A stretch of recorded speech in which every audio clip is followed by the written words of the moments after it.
কিন্তু সে আসলে এরকম কান্নাকাটি করে অনেকে বলতেছে নাকি নেশা করে। 26 সালে প্রথম বাঙালিকে কিভাবে ধোঁকা দিল জানেন? একটা বাচ্চার চোখের পানিকে বিশ্বাস করা যায় না। কি বলে?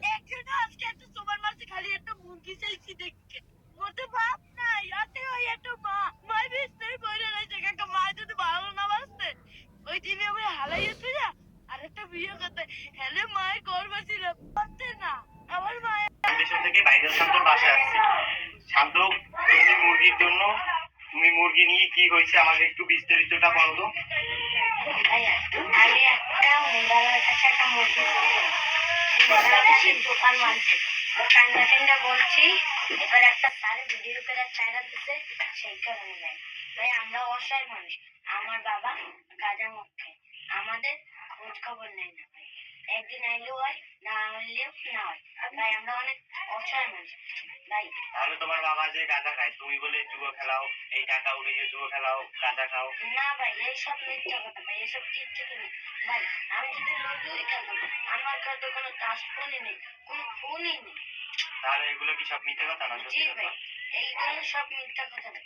আপনার যদি বিশ্বাস না হয়, তাহলে আপনারা আমাদের বাসায় যাচাই বাছাই করে দেখতে পারেন। আমরা তো 2-3 জায়গা যাচাই বাছাই করছি, তোমার বাসার পাশ থেকে অনেক মানুষ বলছে তুমি বলে জুয়া খেলাও, লুডু খেলাও। না ভাই, আমি এইসব কিচ্ছু জানি না। এগুলো কি সব সত্যি কথা না সব মিথ্যে কথা? মিথ্যা কথা ভাই। এগুলো আমরা কেমনে বুঝবো সত্যি কথা না মিথ্যে কথা? ভাই, আমার বলে আমার বাসা চেক করে দেন, আমার বাসায় তাজমহল বলবেন, আর যে শাস্তি দেবেন মাথা মতো মানে নেব।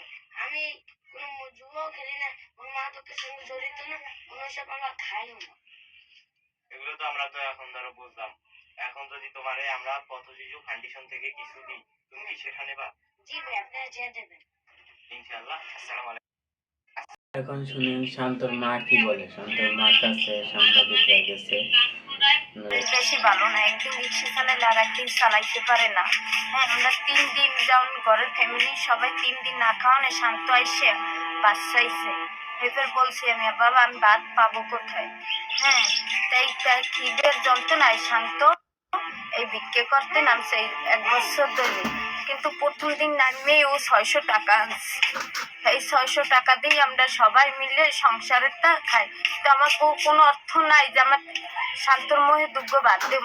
এই খিদের যন্ত্রণায় শান্ত ভিক্ষা করতে নামছে। আচ্ছা, শান্ত ছেলে মেধা, মানে মেধা শান্তর মেধা অনেক ভালো ছিল, কিন্তু আমরা টাকার অভাবে, অর্থর অভাবে আমরা শান্তরে পড়াইতে পারিনি। আচ্ছা, তুমি যদি সুযোগ পাও তাহলে কি শান্তকে পড়াবা? হ্যাঁ, আমি সুযোগ যদি পাই তা শান্তরে আমি পড়াবো। তোমার শরীরের অবস্থা তো ভালো না, সেটা শান্ত বললো। আমার শরীরের অবস্থা, শারীরিক অবস্থা ভালো না আমার।